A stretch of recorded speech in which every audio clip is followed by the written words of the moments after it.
Olá, você que nos acompanha no nosso canal, sejam todos bem-vindos, né? A você, bom dia, boa noite, boa tarde, a todos vocês que nos acompanham no nosso canal Histórias Sem Fronteiras.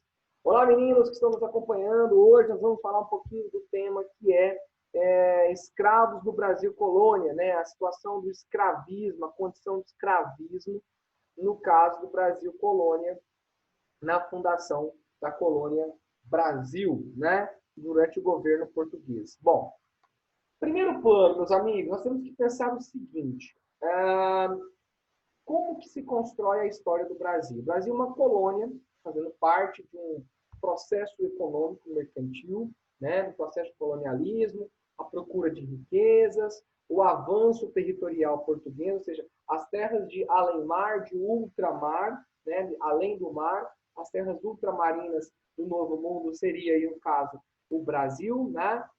A partir de 1500 é essa fundação e vai começar a exploração territorial. Num primeiro momento, exploração de madeira, depois a produção agrícola, conhecida como o sistema de plantation. Mão de obra escrava, monocultura, latifúndio, voltado para o mercado externo, agroexportador. E aí, quando eu falo dessa monocultura, dessa mão de obra escrava, eu tenho duas situações. Em primeiro plano, seria uma escravidão indígena, né? Ou seja, a primeira pergunta é: o que é um escravo? O escravo quer dizer alguém que perdeu uma guerra e uma forma de retribuir ao que ganha a guerra é ele dar-se a condição de pagamento da vitória. Ou seja, ele não tem recursos materiais, mas ele acaba, né, sendo forçado a se oferecer na condição de uma vitória de guerra. E aí ele oferece na condição de escravo. Então, isso já é uma prática antiga, há mais de 4.000 anos, não só em alguns pontos da Europa, mas no Oriente e na África era muito comum essa prática de escravidão oriunda da guerra. Beleza. Avançando aqui, no Brasil colônia, então vai começar um processo, né? Inicia-se um processo de escravidão indígena, ou seja, aquelas tribos que resistem à escravidão, à condição de escravidão, à condição de colonização, de catequização, essas tribos indígenas que são rivais aos portugueses ali no litoral, então são vistas como inimigos. E aí os portugueses vão, né, formar tropas para atacar esses índios rebeldes, e os índios rebeldes são transformados em escravos dos portugueses, iniciando ali um processo a partir de 1540, 1550, uma escravidão indígena que vai se delongar até o século XVIII, em algumas situações aí do Brasil colonial. Muito bem. Só que os portugueses, como eu havia dito, colonizando o Brasil, eles têm outros pontos de comércio, outros pontos coloniais, que seriam, no caso da África, no caso da Ásia, né, extremo asiático. E, seguindo essa lógica da dinâmica mercantilista portuguesa, alguns pontos africanos, né, tornou-se também ponto de comércio português entre portugueses e africanos. E as lideranças africanas perceberam que os portugueses compravam escravos. E essa compra de escravos, ela tinha um objetivo, né, trabalhar nas ilhas portuguesas ali no Atlântico, na produção de cana-de-açúcar.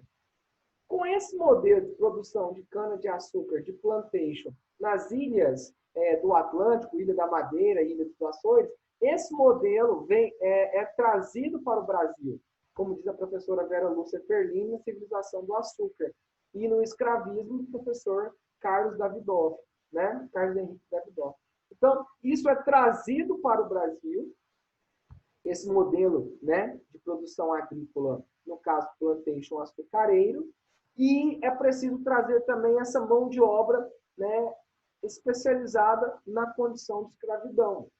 Ou seja, então eu trago escravos africanos, né, para o Brasil, direcionado ao trabalho laboral, ou seja, na lavoura da cana-de-açúcar. Então ele já vem para cá para trabalhar. Ele já vem por aí. Né? Ele não tem outro caminho. Agora a pergunta é: como que esse cara é transformado em escravo lá na África? Bom, aí a ideia é o seguinte, se você acompanha comigo no mouse aqui, haviam várias tribos africanas, era muito comum uma tribo lutar contra outra tribo, quem perde a guerra é transformado em escravo daquele que ganha, como uma forma de retribuição, uma forma de espólio de guerra. Retribuição não, mas espólio de guerra, vitória. Então nós ganhamos, então você agora, você que perdeu a sua honra, você não tem mais nada a não ser escravo.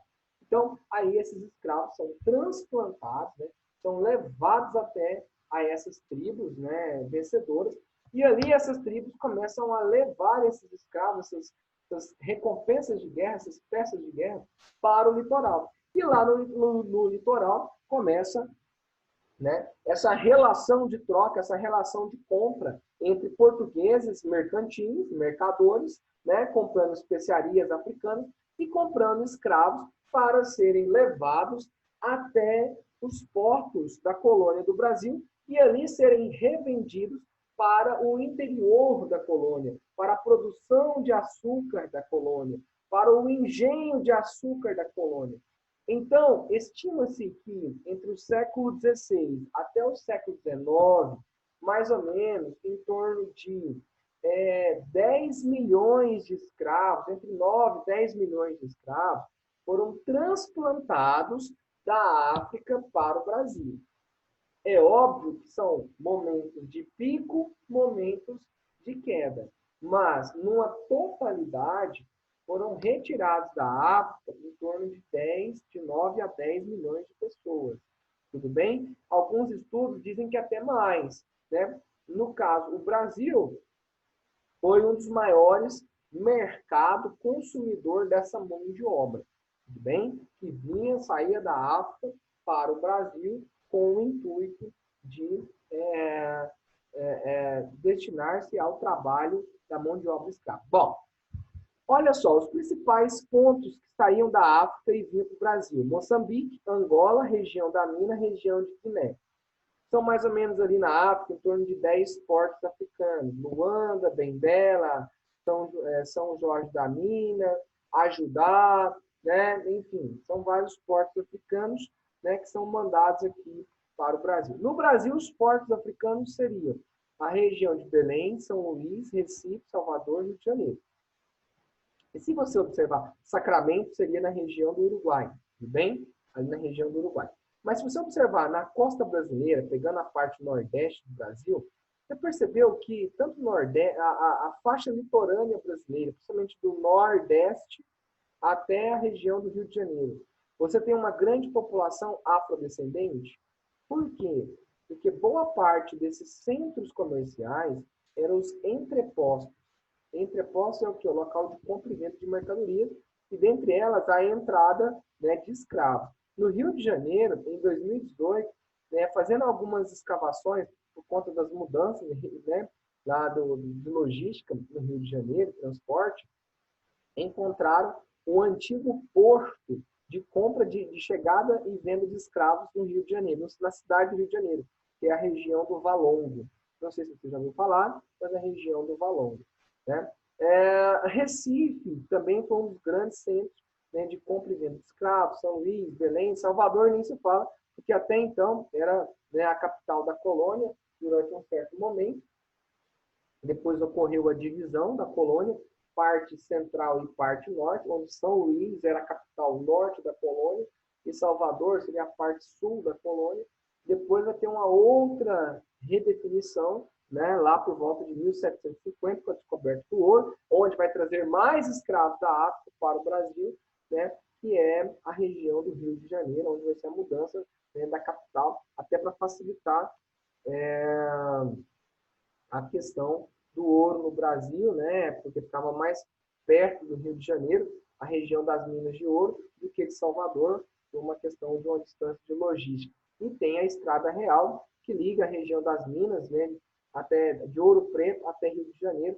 Até hoje tem alguns trechos da antiga Estrada Real. Bom, eu gostaria de chamar a atenção de vocês o seguinte: durante um momento da historiografia brasileira, da historiografia, de modo geral, os historiadores, né, eles pararam para pensar no seguinte: por que usar a mão de obra escrava? E principalmente negra.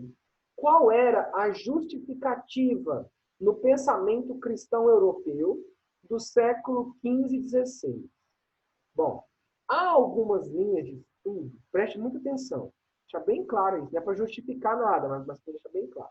Há algumas linhas de estudo, dentre várias da escravidão, tem a parte econômica, a parte estrutural, a linha de estudo estrutural, a parte cultural, enfim.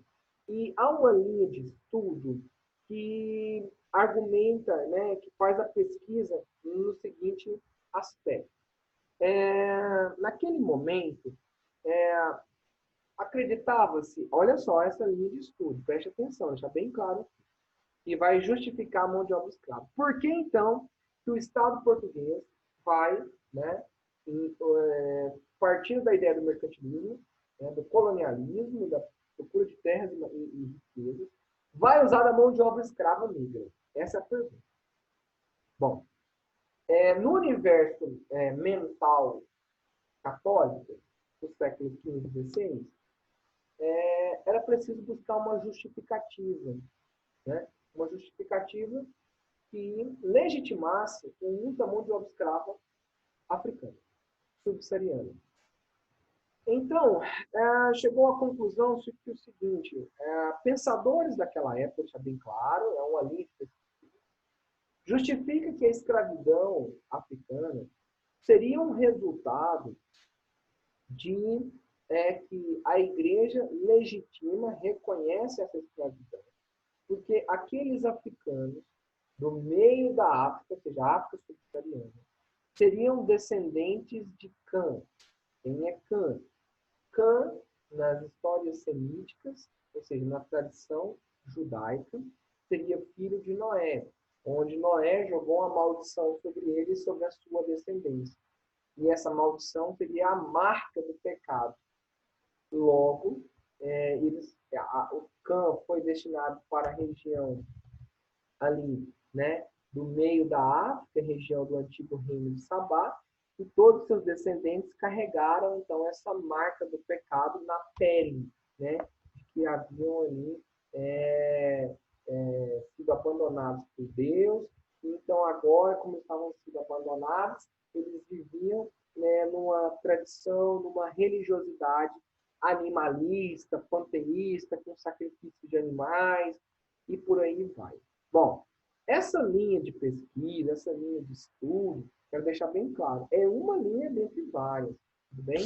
Mas que acredita-se que foi usada, por pensadores da época como uma forma de legitimar, de reconhecer a escravidão negra no Brasil.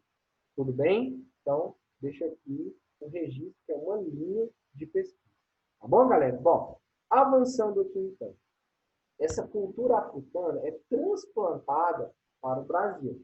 Bom, quais são os desafios? Primeiro, ele já sai da condição tribal em África, e tem toda uma ritualística.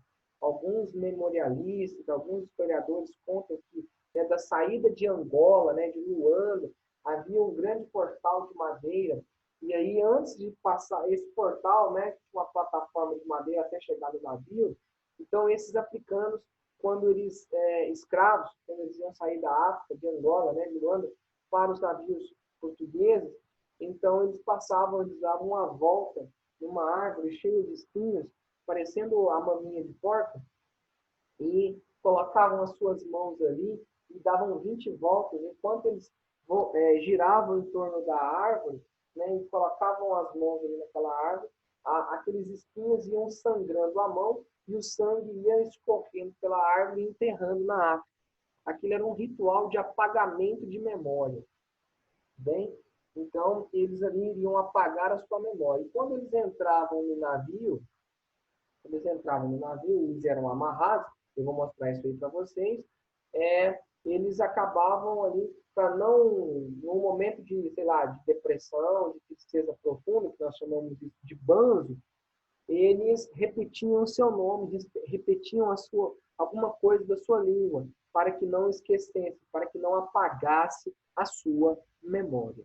Tudo bem? Então, a transplantação desses escravos de África para a América vai gerar uma barreira cultural, né? A língua, os costumes, a tradição, a vegetação, eles não conhecem, né? A forma de tratamento, as doenças que eram trazidas dos europeus, tanto na África quanto para a América, e o contato desses africanos com essa situação, né? Em algum outro motivo também que muda a dinâmica da escravidão indígena para a escravidão africana é que a Igreja Católica, né, a Companhia de Jesus, via que os índios eram alma pura, eram inocentes, que viviam no paraíso. Isso faz parte do mundo imagético, né? Então, a primeira visão, né, dos portugueses em alto mar, né, quando eles viram a terra à vista, acreditavam que aqui era um paraíso, que aqui era o território de Adão e Eva. No livro da professora Ana Laura de Mello, uma coisa assim, que é O Diabo na Terra de Santa Cruz, ela vai afirmar justamente isso, né? Quando os portugueses estavam nos barcos, eles viam um paraíso, né? Fazendo um link com a ideia do Éden, do paraíso. Então, nós estamos vendo do alto mar, lá os homens na praia com suas vergonhas de fora. Muito bem. E quando eles descem do navio e vão pisar em areia, na terra firme, e vão convivendo com os nativos, eles já começam a pensar que esses homens e a temperatura está mais próxima do inferno do que do paraíso. Ou seja, mais parece um purgatório. Eu estou aqui pagando os meus pecados.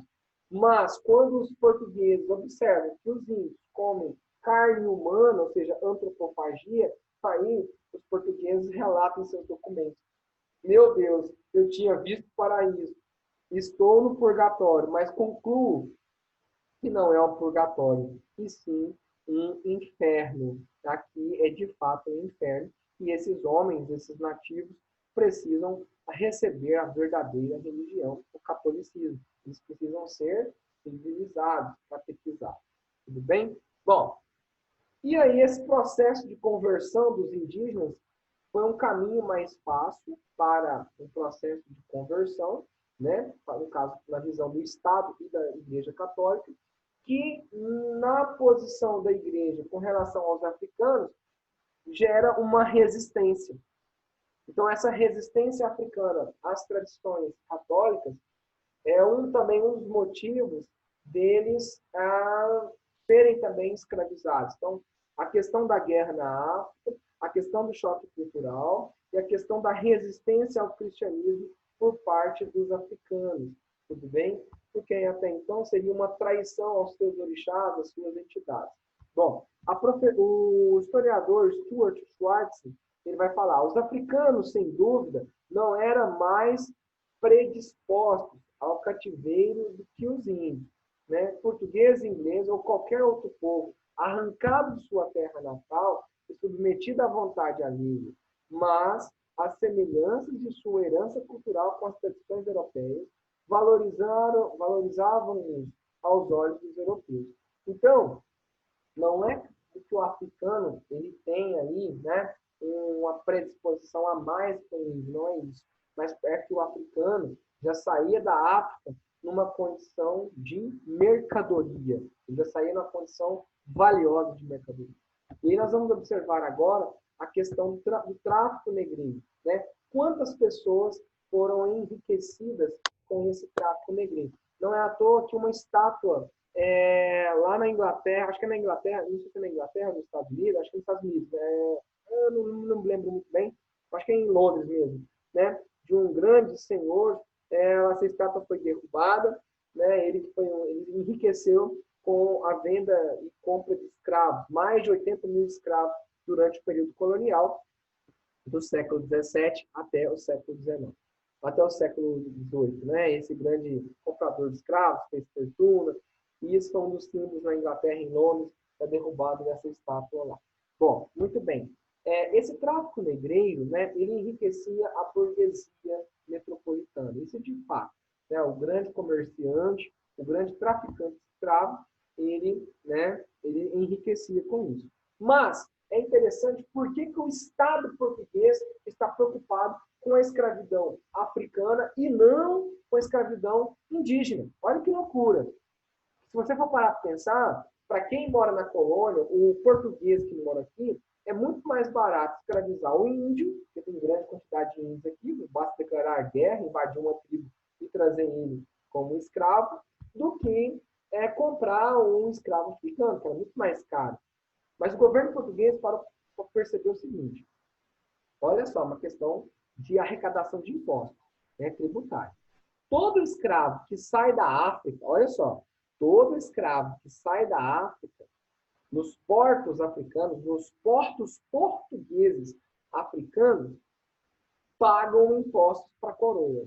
Todo escravo que sai da África e entra no Brasil colonial, o traficante paga imposto para a coroa portuguesa. Então, para a coroa portuguesa, é mais vantagem o tráfico negreiro do que o tráfico indígena, o comércio de escravo indígena. Porque ele sai da África, e aí o comerciante português tem que pagar para a coroa, e quando ele chega aqui no Brasil, na colônia, ele tem que pagar imposto para a coroa.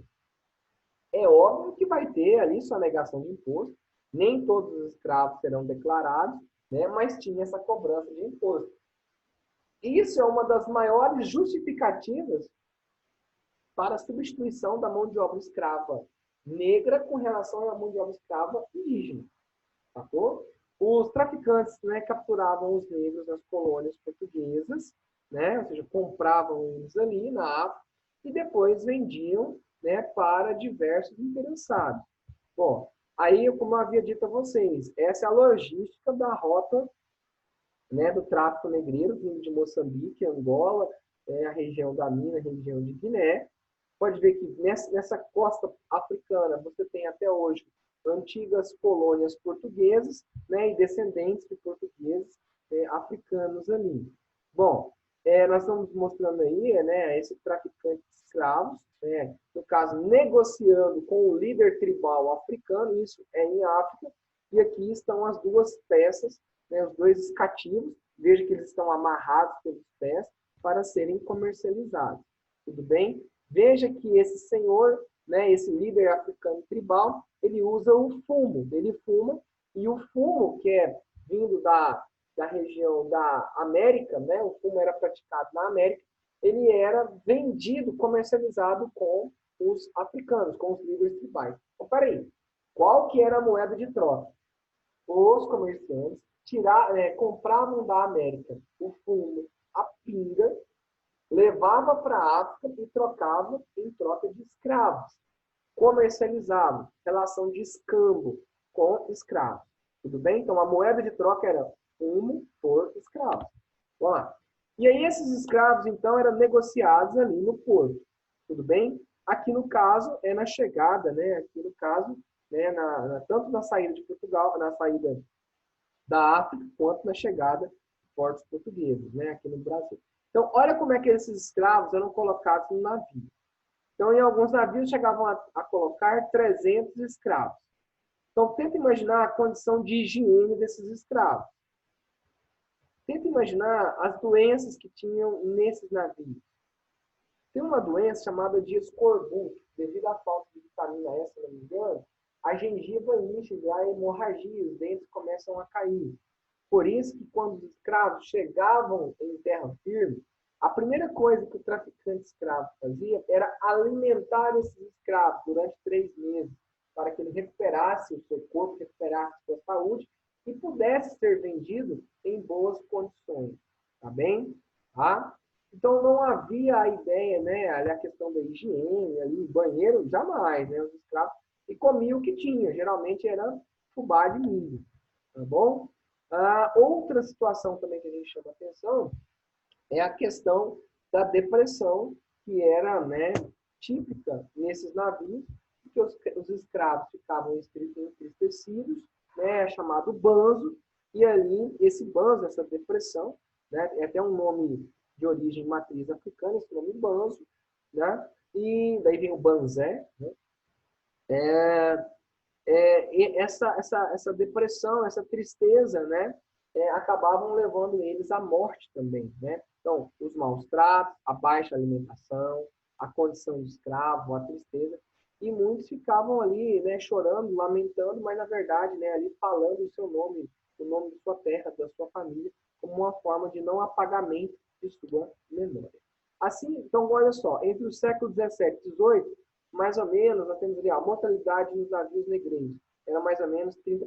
Então, de cada 100 escravos que saíam da África, só 70 chegavam aqui na América. Já no século XIX, né, nós vamos observar que o africano, apenas 10% morre no transporte.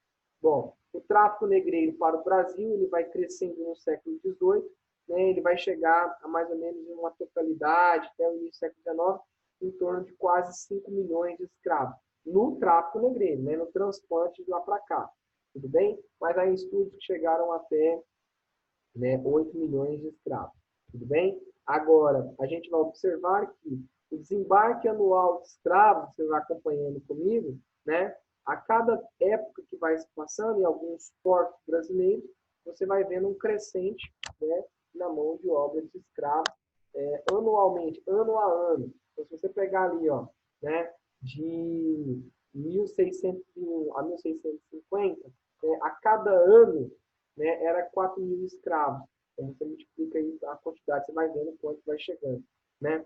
Então, você vai ter nessa métrica de escravos que vai chegando aqui. E aqui no Porto Brasileiro, né, esse comércio, essa negociação de escravos, geralmente olhava para os homens que tinham braços fortes, pernas grossas, para suportar o peso, e olhavam as mulheres se elas tinham quadris largos, né, como uma forma de reprodução de escravos. É válido lembrar também que aquele escravo tido de boa qualidade, né, força, resistência, em algumas situações haviam chamados escravos de reprodução, homens, né, que eram responsáveis pela reprodução, né, de escravos em toda a fazenda, né? Então, ele era obrigado a, né, com todo respeito, mas a ter relações sexuais com as escravas para reproduzirem bons escravos para toda a fazenda, tá bom? Bom, continuando aqui, aqui você vê, né, o senhor e a senhora branca se alimentando. Esse quadro é clássico, se não me engano, é de Debré. E veja que as criancinhas, né, são crianças de escravos, ali sentadas ali ao chão, elas comem os restos dos pratos dos senhores. Tá vendo? Um está comendo um pedaço de osso, o outro está comendo um pedaço de bolo. A senhora é bem gorda, bem tratada, bem alimentada, enquanto o escravo o macho, no caso, né, o homem ali do lado, né, ele está bem trajado, então quer dizer que ele é um escravo doméstico de dentro da casa, e a ama que abana para a senhora também é uma escrava doméstica, porque ela está bem vestida, tudo bem? Uma das condições da escravidão é o pé no chão, ele está com os pés descalços, tudo bem? Uma das formas de punição, são vários tipos de punição, como a palmatória, né? Cortar a língua, costurar a boca. No caso das mulheres, são vários tipos de tratamento. Para os homens também, o chicoteamento, né? Bom, chegavam a chicotar até quase que matar esses jovens, né? Esses escravos. Mas até então não matavam, porque era uma forma também, se eu matar esse escravo, eu estou perdendo dinheiro, que é uma peça, um material. Você começa a perceber aí nesses casebres, no caso da senzala, você observar a vida desses escravos, né? É uma de extrema pobreza, no sentido econômico, no sentido cultural, né? São pessoas que vivem ali do trabalho, né? Ou seja, da exploração do trabalho deles. Eles comem o que eles têm ali plantado no fundo do seu quintal, mamão, banana, alguma coisa do tipo. E é daí que vai surgir a questão também, né, de que comer, a mistura de alimentos, aquilo que se come na casa, o escravo não deve comer, né? Então, comer carne de porco com manga, né, pode fazer mal, pode dar congestão, pode matar uma pessoa. Beber leite e comer manga também é algo que pode fazer mal. Isso era uma maneira de controlar as pessoas, né? Controlar os escravos.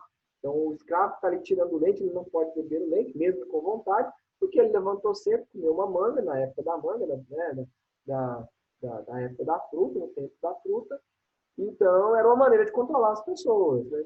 Outra situação também na matança de animais, daí no sentido de quando matam um porco, né, as peças principais do porco vai para a casa do senhor. Aquilo que sobrou, que são os miúdos, as entranhas do porco, né, as patas, orelha, cabeça, e isso dão para os escravos. Aí os escravos comem da forma que quiser. Aí que vai surgir a ideia da feijoada, né?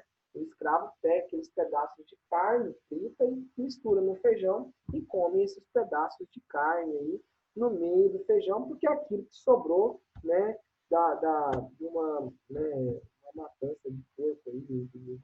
Bom, vocês estão vendo aí, né, a cultura desses descendentes de escravos, na sua maioria, todos aí, tem as vendedoras, as boleiras, né, as mucamas, os escravos domésticos, né?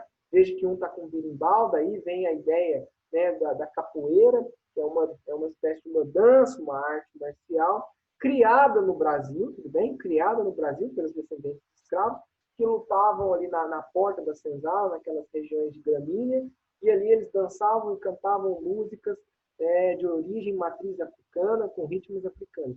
Daí também vem a ideia, né, da religiosidade africana, né, da palavra chamada macumba. Na verdade, macumba é o pau, é a madeira que se faz dos tambores. Então, batia-se os tambores da macumba, da madeira da macumba, e é óbvio que esses tambores, né, faziam ali uma ritualística, né, uma memória das danças e tradições africanas, e aí sempre animado, né, com a animosidade ali, com o álcool, a bebida, a pinga, fazendo parte do ritual.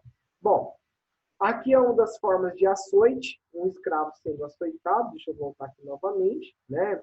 E aí sempre tem uma forma de castigo público, tanto na fazenda quanto nas cidades, os escravos revoltosos, tudo bem? Ou escravo fujão. Os quilombos eram locais de fuga, tá certo? Povoação, quilombo da língua banto é povoação, núcleo é uma forma de resistência, e um dos principais aí seria Palmares, né, localizado na região próxima a Alagoas, ali na Bahia, no sul da Bahia, com Alagoas, né, nós vamos ter ali a região de Palmares, que chegou a viver quase 200 anos essa comunidade, e um dos principais líderes ali foi o Zumbi dos Palmares, que foi, né, acredito que foi assassinado em 20 de novembro de 1693, 95 aproximadamente, daí é o Dia da Consciência Negra, dia 20 de novembro, tudo bem? Foi instituído o Zumbi dos Palmares, tem até um filme sobre zumbi, né, os principais aí, e aí você está vendo, né, esse papel do negro na cultura brasileira, no caso da capoeira, como eu havia dito a vocês, né?